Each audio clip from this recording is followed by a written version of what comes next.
Une fois que tu as vu la parole, tu vas voir les produits de la parole.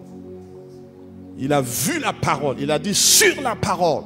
Et maintenant, il a vu quoi? Les exploits de la parole. Quand il a vu cela, Simon-Pierre tomba aux genoux de Jésus.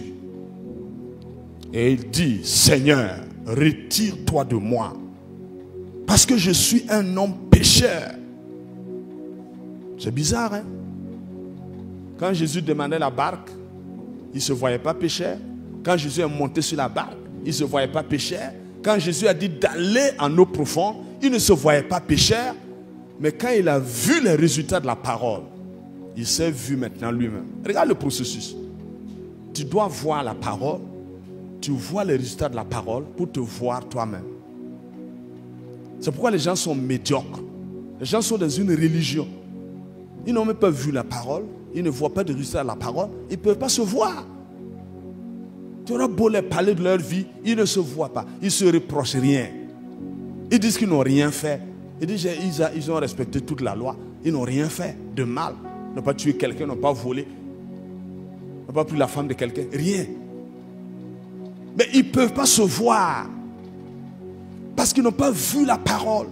Tant que tu n'as pas vu un miroir, tu ne peux pas te voir. Mais une fois que tu as vu la parole va faire des effets maintenant. Et les effets de la parole, c'est d'abord la frayeur. C'est-à-dire que les choses qui se passent maintenant, tu es effrayé. Que Dieu t'effraie.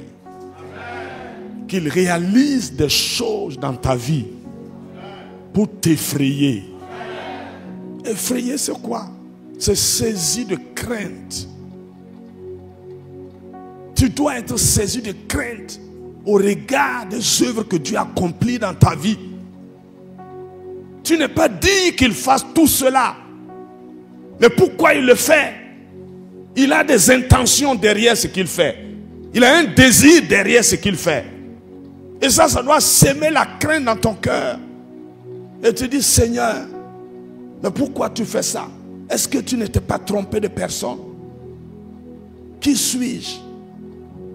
Malgré tout ce que j'ai manqué, tout ce que j'ai fait, tu réalises tout ça pour moi?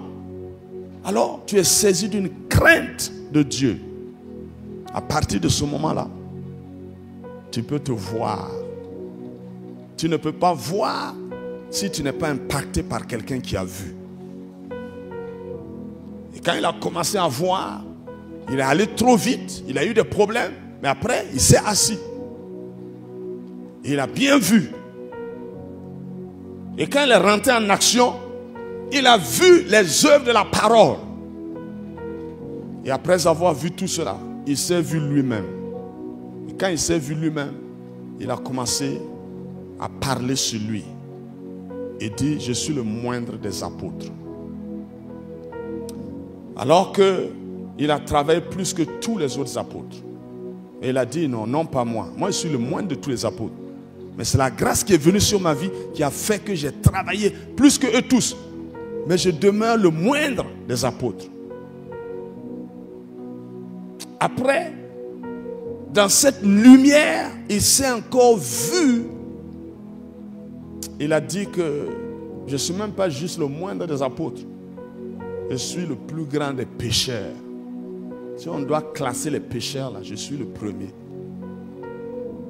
Quand un homme s'est vu de cette manière, personne ne peut encore l'arrêter.